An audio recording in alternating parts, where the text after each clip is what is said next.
कल्याणच्या नेवाळीमध्ये जमीन अधिग्रहण प्रकरणी शेतकऱ्यांचं आंदोलन आता पेटलेलं आहे आणि या आंदोलनामध्ये पोलिसांनी पॅलेट गनचा वापर केलेला आहे। यामध्ये 12 आंदोलक जखमी झालेले आहेत। जखमींना सध्या रुग्णालयामध्ये भरती करण्यात आलंय। काल सकाळी या आंदोलकांनी पोलिसांच्या गाड्या जाळल्या होत्या, तसंच दगडफेक सुद्धा केली होती। यामध्ये पोलीस जखमी झाले होते। दुसऱ्या महायुद्धामध्ये ब्रिटिशांच्या लष्करानं नेवाळे गावाजवळ धावपट्टीसाठी जागा घेतली होती, मात्र त्यानंतर ती जागा शेतकऱ्यांच्या ताब्यामध्ये गेली। आता पुन्हा 75 वर्षांनंतर नौदलानं या जागेवरती दावा सांगत कंपाऊंड टाकल्यानं शेतकरी संतप्त झालेले आहेत। जवळपास 7 ते 8 गावातील शेतकऱ्यांच्या जमीन यामुळे बाधित होणार आहेत। पुलिस अधिकारियों का तो हेलमेट निकाल के उनके सिर पे चोट पहुंचाई गई। सीरियस चोट आई। एसीपी के तो सिर में टांके भी आए हैं। तो इसके पीछे कौन मिस्चिफ मॉन्गर्स हैं उनको तो आइडेंटिफाई किया जाएगा। अटेम्प्ट टू मर्डर का केस दाखिल किया जा रहा है और कड़क से कड़क कार्रवाई इसमें की जाएगी। किती पोलिसांना लागलंय, किती लोकांना लागलंय, काय सांगणार? 12 पुलिस वालों को चोट आई है और कुछ लोगों को ज़्यादा चोट आई है पुलिस वालों को, और उसमें हम अटेम्प्ट टू मर्डर का गुना दाखिल कर रहे हैं और सुना है कि गांव के 7-8 लोगों को इंजरी हुई है, उनका भी ट्रीटमेंट किया जा रहा है। दरम्यान नेवाळीच्या शेतकऱ्यांचं काय म्हणणं आहे ते देखील जाणून घेऊयात। या पावसाच्या सीझनमध्ये आम्ही जे 2-5 महिन्यामध्ये कमवतो त्याच्यामुळे त्या कमाईच्या आधारे आम्ही पूर्ण वर्षभर आमच्या मुलांचं, आमच्या बायकापोरांचं संगोपन करत असतो। तर आता अचानक नेव्हीचे अधिकारी आले, जे आम्ही पेरणी केलेल्या जी भाजीपाला भेंडीची झाडं वगैरे लावलेली ती अचानक येऊन उपटून टाकले। आमच्या शेतामध्ये जेसीबी फिरवल्या। अशा प्रकारे त्यांचे जे काहीतरी विचित्र प्रकार चाललेले हे लोकांना बघवलं नाही आणि आम्ही आज रस्त्यावर उतरलो। तेव्हा माणसाचा कुठेतरी त्याचा जीव जायची वेळ येतो, तेव्हा तो काहीतरी आपला जीव वाचवण्यासाठी हातपाय हलवतोच। त्या पद्धतीच आजचा हा वातावरण तयार झालेलं आहे। आम्ही शांततेने आंदोलन करत होतो, व्यवस्थितरित्या आंदोलन झालेलं, पण पोलिसांना जी प्रतिक्रिया आली त्याला प्रत्युत्तर म्हणून हा प्रकार सर्व घडलेला आहे। पावसाळ्याची पेरणी चालू झाली आहे, लागवडीची वेळ आलेली आहे आणि हा अतिक्रमण गव्हर्नमेंट सरकारचा चाललाय।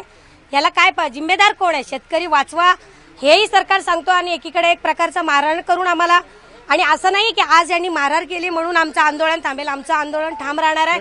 जिथपर्यंत आम्हाला सरकारकडनं काहीही निर्णय मिळत नाही तिथपर्यंत आमचं आंदोलन ठाम राहणार आहे। कोणी नोकरीला नाही, कोणी चाकरीला नाही, पोराबाला एवढी घेऊन आम्ही शेतात कसत होतो आणि आता ह्या लोकांनी इथशी यायचं कारण काय आहे? तुम्हाला वापरायला दिलेली होती, मग त्याचप्रमाणे वापरून शनी आमची जागा आम्हाला वापस देण्याचा प्रयत्न करायचा होता। पेरणी करून देत नाही याचा अर्थ काय? आम्ही काय उपाशी मारायचे का? हा, इथे उपाशी मारायचं का? आज आम्हाला पेरणी करून नाही दिलं तर आमच्याकडे काय मार्ग आहे? आज पोलिसांनी आमच्यावर एवढं लाठीचार्ज केलं। हा, शेवटी जीव वाचवण्यासाठी ग्रामस्थ काही करणार। पोयात पुढची बातमी। 2 दिवसांच्या व्यत्ययानंतर अखेर 11वीची ऑनलाईन प्रवेश प्रक्रिया आता सुरू झालेली आहे। सध्या प्रवेशाचं संकेतस्थळ हे व्यवस्थित सुरू आहे, त्यामुळे कोणत्याही अडथळ्यांशिवाय फॉर्म भरता येणार आहे। 3 दिवसांपूर्वी हे संकेतस्थळ सुरू झालं होतं, मात्र यामध्ये तांत्रिक बिघाड झाला होता, त्यामुळे प्रवेश प्रक्रिया रखडली होती। दरम्यान कलागुणांच्या वाढीव मार्कांमुळे प्रवेश प्रक्रियेमध्ये मोठा संभ्रम निर्माण झाला होता। विद्यार्थ्यांच्या गुणपत्रिकेवरती कलागुणांसाठी दाखवण्यात आलेले मार्क्स 11वीच्या फॉर्ममध्ये नेमके कुठे भरायचे याविषयी पालक आणि विद्यार्थ्यांमध्ये मोठा गोंधळ निर्माण झाला होता। यावर्षी पहिल्यांदाच कलागुणांसाठी वाढीव मार्क्स देण्यात आलेले आहेत, त्यामुळे अशा विद्यार्थ्यांसाठी 2% राखीव कोटा ठेवण्यात आलाय।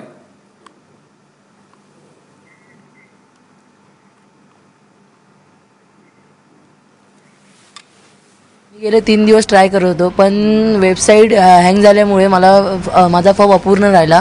त्यामुळे आजचा 4था दिवस आहे माझा। सकाळपासून आलोय, पण सकाळपासून ही वेबसाईट सुरळीत चालल्यामुळे माझा फॉर्म आता पूर्णपणे भरला जात आहे। 9-9:30 पासून ही वेबसाईट सुरू झाली आहे आणि मी इथे 9-9:30 वाजून बसला आणि इथे फॉर्म भरतो आणि आता ती वेबसाईट सुरळीत चालू आहे। घरी पण खूप गोंधळ होता ॲडमिशनबद्दल, पण आता आजपासून आजचा 4था दिवस आहे, पण आज सकाळी 9 वाजल्यापासून वेबसाईट सुरू आहे। त्यामुळे घरी पण आता आम्ही सांगितलेलं आहे कॉल करून, त्यामुळे आता पालकांचं पण टेन्शन गेले आणि आमचं पण टेन्शन गेले। एकीकडे 500 चौरस फुटाच्या आतील घर असणाऱ्या मुंबईकरांचा सत्ताधारी शिवसेनेनं मालमत्ता कर माफीचा प्रस्ताव ठेवलेला आहे, तर दुसरीकडे त्याच शिवसेनेनं मुंबईकरांच्या पाणीपट्टीच्या दरामध्ये मोठी वाढ केलेली आहे। 16 जुलैपासून मुंबईकरांना पाणीपट्टीचा दर 5.39% वाढीव दरानं द्यावा लागणार आहे। स्थायी समितीमध्ये चर्चेविना हा निर्णय घेण्यात आल्यानं भाजपसह विरोधकांनी सुद्धा शिवसेनेवरती टीका केली आहे। पश्चिम महाराष्ट्र देवस्थान समितीनं राज्यातील मंदिरांमधील गैरकारभाराविरोधात उच्च न्यायालयामध्ये जनहित याचिका दाखल केली आहे। यामध्ये राज्य सरकारनं देवस्थान समितीच्या केलेल्या ऑडिटमध्ये अनियमितता असल्याचा आरोप केलाय। तर याच प्रकरणी उच्च न्यायालयानं सरकारला प्रतिज्ञापत्र दाखल करण्याचे निर्देश दिलेत।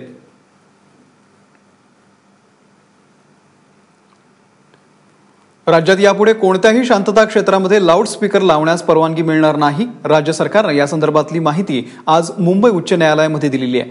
मुंबईतल्या माहीम भागामध्ये उरुसादरम्यान चक्क पोलीस स्टेशनवरच भोंगे लावण्यात आले होते। हा भाग शांतता क्षेत्रामध्ये येत असल्यानंतरही घडलेल्या या प्रकारावरती कोर्टानं तीव्र नाराजी व्यक्त केली होती। त्यामुळे आज माहीम पोलिसांनी कोर्टामध्ये माफीनामा सादर केला। भविष्यात पुन्हा अशी चूक न करण्याची ताकीदही कोर्टानं यावेळी पोलिसांना दिली आहे। तिकडे उकाड्यामुळे हैराण झालेल्या नवी मुंबईकरांना सुद्धा आता पावसानं शानदार बॅटिंग करत थोडासा दिलासा दिलाय। कोकणासह पश्चिम महाराष्ट्रामध्ये धुमाकूळ घालणाऱ्या पावसानं नवी मुंबईकरांकडे पाठ फिरवली होती। मात्र काल पावसानं नवी मुंबईमध्ये दमदार एंट्री केल्यामुळे हवेमध्ये गारवा पसरलेला आहे। पनवेल, कळंबोली, कामोठे, खारघर, बेलापूर, सिवूड, वाशी, कोपरखैरणे, घणसोली, ऐरोली अशा सगळ्या भागांमध्ये पावसाचा जोर पाहायला मिळालेला आहे। तर मुंबईत सुद्धा वांद्रे, दादर, अंधेरी या भागामध्ये काही काळ चांगला पाऊस पडलाय।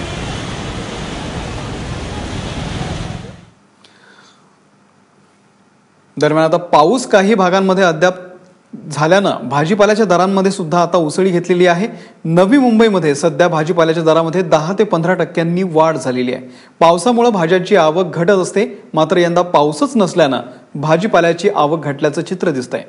येत्या 2 ते 3 दिवसांमध्ये पावसानं राज्यामध्ये हजेरी लावली तर दर पुन्हा जागेवरती येऊ शकतात असं तज्ज्ञांचं म्हणणं आहे।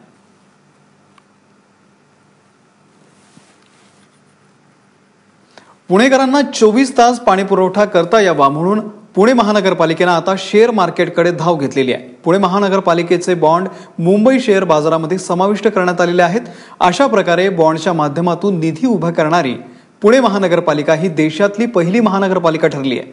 पुणे महानगरपालिकेच्या नोंदणीसाठी मुंबई शेअर बाजारामध्ये झालेल्या कार्यक्रमासाठी मुख्यमंत्री देवेंद्र फडणवीस, केंद्रीय मंत्री व्यंकय्या नायडू, पुण्याच्या महापौर मुक्ता टिळक आणि इतर नेते सुद्धा उपस्थित होते।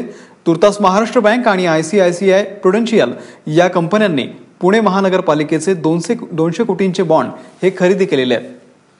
तर 24 तास पाणी पुरवठा योजनेसाठी 2264 कोटींचा निधी लागणार आहे। PMRDA अर्थात पुणे महानगर क्षेत्र विकास प्राधिकरणाच्या वतीनं राबवण्यात येणाऱ्या रिंग रोड प्रकल्पाच्या अंमलबजावणीस मान्यता देण्यात आलेली आहे। मुख्यमंत्री देवेंद्र फडणवीस यांच्या अध्यक्षतेखाली झालेल्या बैठकीमध्ये हा निर्णय झालाय। रिंग रोड मधील हवेली, मावळ, मुळशी व खेड या 4 तालुक्यांमधील 58 गावांमधील सुमारे 2037 गटांमधील जागेचा समावेश आहे। रिंग रोडचे बांधकाम हे 2 टप्प्यांमध्ये करण्याचं नियोजित करण्यात आलंय। प्रथम टप्प्यामध्ये 4 पदरी रस्त्याचं बांधकाम, 6 मोठ्या पुलांची कामं, टाउनशिप मधील मोठ्या रस्त्याचं बांधकाम, टाउनशिप मधील जमीन सपाटीकरण, पाणी पुरवठा आणि पथदिव्यांचं काम करण्याचं नियोजित करण्यात आलंय। बातमी वारीतून ज्ञानोबांची पालखी जेजुरीहून वेल्हे मुक्कामी तर तुकोबांची पालखी आता वरवंडवरून उरवंडी गवळ्याच्या मुक्कामी असणार आहे। तुकोबांची पालखी रोटी घाटाची अवघड चढण चढणार आहे। दरम्यान भंडाऱ्याची उधळण अंगावरती घेत संत ज्ञानोबा माऊलींची पालखी काल जेजुरीमध्ये पोहोचली। जशी पालखी पुढे सरकू लागलेली आहे तशी खोबर भंडाऱ्याची एकच उधळण या पालखीवरती सुरू आहे। मानाचे अश्व, रथ,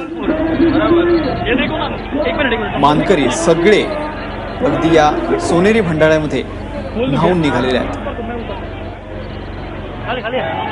बैल भंडारा आणि खोबऱ्याची या ठिकाणी उधळण करण्यात येते।